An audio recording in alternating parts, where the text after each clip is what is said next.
প্রশ্ন। ছবি তুলেছ আমাদের একটা ফটো? না তুলিনি।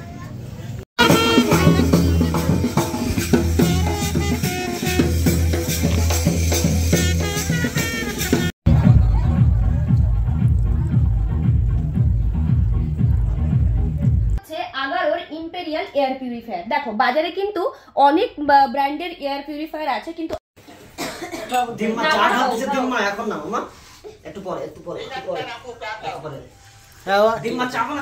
গুড আফটারনুন সবাইকে।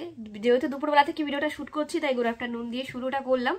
আজকে আমাদের একটা বিয়ে বাড়ি আছে, তো বিয়েটা কার সেটা তাকে তোমরা আগেও আমার ব্লগে বহুবার দেখেছো। ওর বাড়ি হচ্ছে মাঝদিয়া শিবনিবাসের একদম পাশে। আমরা যতবারই যাই ওদের বাড়িতে যাই, পায়েল বুনু। তো ওরই হচ্ছে বিয়ে। আমাদের অনেক সকালে যাওয়ার কথা ছিল আমার আর তমালিকার, কিন্তু তমালিকার একটা প্রবলেম হয়ে যাওয়ার কারণে ও বিয়ে বাড়িটা অ্যাটেন্ড করতে পারছে না, যার জন্য আমারও একটু লেট হয়ে গেল। আর তাছাড়াও কিছু কাজকর্ম ছিল, সেগুলো কমপ্লিট করে আমাদের এই দুপুর আর কি যাওয়ার প্ল্যান হয়েছে। তো এখন এখান থেকে যাব হচ্ছে আগে একটু ওই বাড়িতে, বগুলার বাড়িতে, তারপরে ওখান থেকে একটু রেডি হবো, সৌরভদার পার্লারে যাব। সৌরভদার আজকে প্রচুর বুকিং আছে, যদিও আগে পার্লারে আসতে পারে তাহলে আমি রেডি হতে যাব, আর না হলে নিজে নিজে রেডি হব। তো তারপরে হচ্ছে বিয়ে বাড়ি যাবো। তো চলো পুরো ব্লগটা তোমাদের সঙ্গে শেয়ার করব, আশা করি তোমাদের ভালো লাগবে। আর আরেকটা স্পেশাল জিনিস সেটা তোমাদেরকে পরে দেখাবো। চলো, এখানে সব রেডি করে নিয়েছি, কে কোনটা পরবে। তোমাদের দাদা ভাই ড্রেস হচ্ছে এইটা, আর আমি এই ইয়েলো কালারের শাড়িটা পরছি। তো যাই হোক, এই যে আর যা জুয়েলারি পরবো, যা জিনিসপত্র সব এর মধ্যে নেওয়া হয়ে গেছে। আর এদিকে আমিও রেডি, এইভাবেই যাচ্ছি ফকিন্নির মতো। ঘাড়ে একটা কি যেন টান লেগেছে, তো যাচ্ছি, গিয়ে তারপর রেডি হয়ে তারপর তোমাদের সামনে একদম টিপটপ হয়ে চলে আসবো। সরি, গেছি। তুমি আমার বেবি? কেমন বেবি?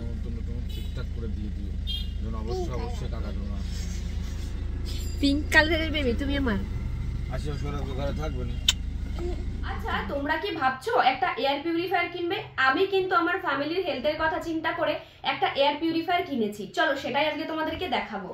এই হচ্ছে আগারোর ইম্পেরিয়াল এয়ার পিউরিফায়ার। দেখো বাজারে কিন্তু অনেক ব্র্যান্ডের এয়ার পিউরিফায়ার আছে, কিন্তু আমার মনে হলো রিজনেবল প্রাইসের অনেক বেনিফিটস वाला এটাই আমার জন্য বেস্ট হবে। সেটা হচ্ছে আগারোর এই ইম্পেরিয়াল এয়ার পিউরিফায়ার, যেটা কিনা H14 গ্রিন হিপা ফিল্টারাইজেশনের সঙ্গে আসে।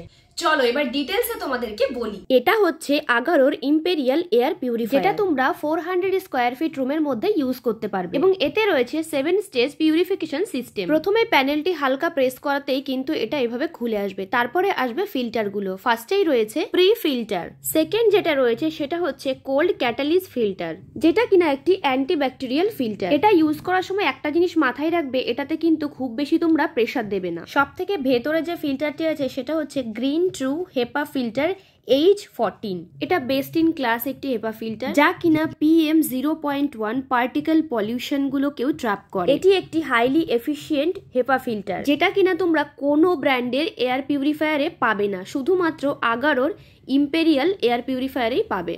চলো এবার এর স্ক্রিনটা একবার দেখে নিই। এটা হচ্ছে পাওয়ার অন আর অফ এর বাটন, যেটা অন করতে এখানে সমস্ত ফিচার্স তোমরা পেয়ে যাবে। গ্রিন লাইট আর গ্রিন ফ্যান চলছে মানেই বুঝতে হবে যে এয়ারের কোয়ালিটি অনেক ভালো। এটা হচ্ছে ইউভি স্টেলাইজ, যা কিনা এয়ারকে স্যানিটাইজ এবং ডিসইনফেক্ট করে। অটো মোড অন করতে ফ্যানের স্পিড কম বেশি হয়, সেটা রুমের বাতাসের কোয়ালিটি অনুসারে। এছাড়াও তোমরা ম্যানুয়ালি ফ্যানের স্পিড কমাতে বা বাড়াতে পারবে। এটা হচ্ছে স্লিপ মোড, রাতে যদি এই আলোতে ঘুমোতে তোমাদের প্রবলেম হয় তাহলে এটা অন করতেই কিন্তু সমস্ত লাইট অফ হয়ে যাবে এবং আওয়াজটাও কমে যাবে।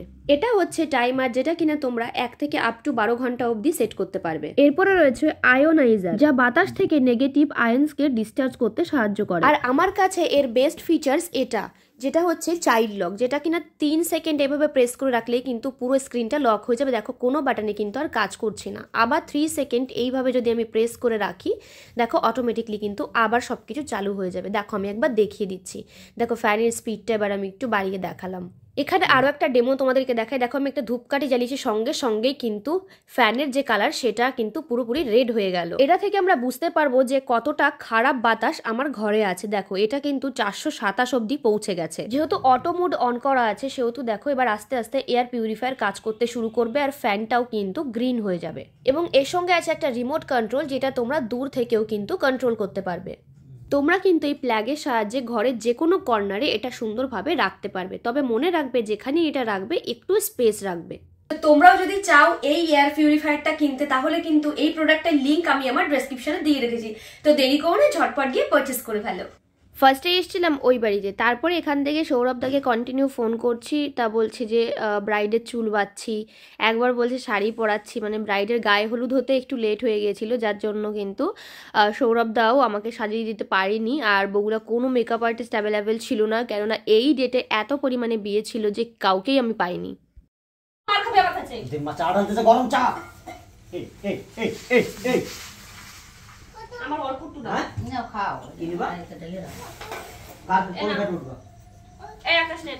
মনটা ভারী খারাপ হয়ে গেল, কাউকেই পাওয়া যাচ্ছে না এখন, সব মেকআপ আর্টিস্ট।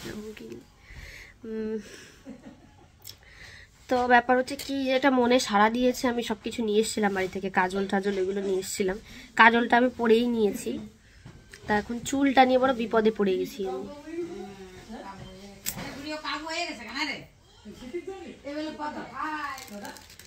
তো চলো আর নিজে নিজে রেডি হো, তুমি দায়ের জন্য বললাম, আমি নিজে নিজে সাজি। বরের সঙ্গে একচোট গন্ডগোল করে তারপরে কিন্তু দেখো রেডি হয়ে গেছি, খুবই সাদামাটা ভাবে। এত রাগ হচ্ছিল, এত খারাপ লাগছিল, মানে কি বলবো, ওর বিয়ে নিয়ে এত এক্সাইটমেন্ট ছিল কিন্তু কিছুই হলো না। যাই হোক, তারপরে গোল্ড শপে গেছিলাম, এখানে একটা জিনিস আমি বানাতে দিয়েছিলাম সেটা নিলাম, আর হচ্ছে পায়েল বোনের জন্য নিয়েছি একটা গিফট, ওই পলা রিংগুলো যে হয়, তো ওই একটা গিফট নিয়ে নিয়েছি। আর আমি যেটা বানাতে দিয়েছিলাম সেটা তোমাদেরকে পরের ভিডিওতে দেখাবো।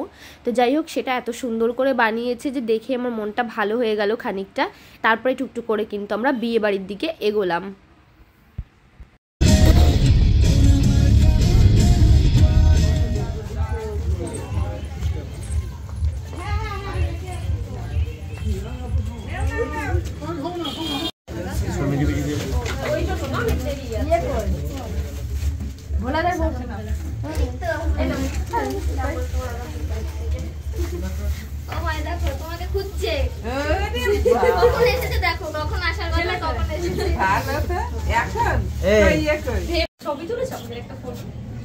না তুলিনি।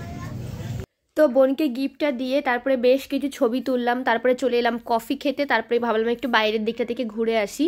তো এখানে সুন্দর একটা ছবি ছিল, আর সুন্দর করে গেটটাও কিন্তু সাজানো হয়েছিল। আর আমরাই মনে হয় সবার আগে এসেছি বিয়েবাড়ি, দেখতেই পাচ্ছ একদম ফাঁকা ফাঁকা ছিল।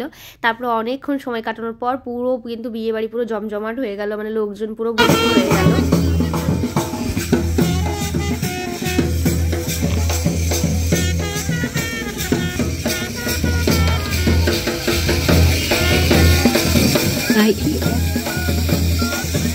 তো যেটা বলবো, পায়েলকে কিন্তু ভীষণ মিষ্টি লাগছিল, ভীষণ সিম্পল অ্যান্ড সাটেল একটা লুক হয়েছিল, আমার খুব পছন্দ হয়েছিল সাজানোটা। আমি বারবার জিজ্ঞেস করছিলাম কে সাজিয়েছে।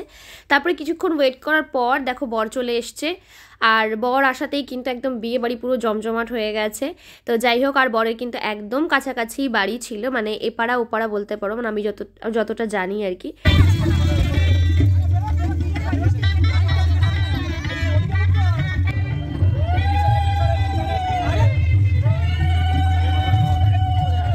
তারপরে দেখো চলে এসেছি খেতে, ভাবছি বেশি লেট করবো না, নাকি আমাদের অনেক দূর যেতে হবে, যার জন্য ভাবলাম তাড়াতাড়ি করে খেয়ে দিয়ে বেরিয়ে যাই, শীতের রাত তো। আর এবার তোমরা বলতে পারো যে চিনি কোথায়, চিনি আসলে মামা বাড়ি অবধি এসছে ওর, তারপরে এসে বলছে আমি আর যাবো না, তোমরা যাও বিয়ে বাড়ি, মানে আমি দিম্মার কাছে থাকবো। তারপরে কিছুতেই ওকে নিয়ে আসতে পারলাম না, ও মায়ের কাছে রয়েছে, ফেরার সময় ভেবেছি নিয়ে যাব, তারপরেও সে যাবে না বাড়িতে, তারপরে আর কি রেখে চলে এলাম। তারপরে পরের দিন গিয়ে নিয়ে আসবো, এইটা আর কি চিন্তা করে ভাবলাম চলো ঠিক আছে রেখে দিই, নাহলে কান্নাকাটি শুরু করে দিয়েছিল, আসবেই না কিছুতে বাড়িতে। আর রান্না বান্না ভীষণ ভালো হয়েছিল। কেওড়া চল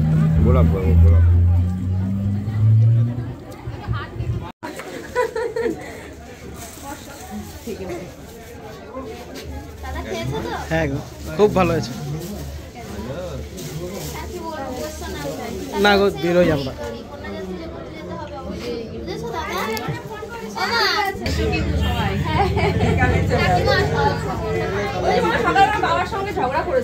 খাওয়া দাওয়ার পর সবাইকে একবার বলে তারপরে ভাবছি যে বেরিয়ে যাব, কারণ আমাদের অনেকটা দূর যেতে হবে। তো চলো আজকের ভিডিওটা কেমন লাগলো জানিও, দেখা হচ্ছে নেক্সট ভিডিওতে, সবাই ভালো থেকো, টাটা।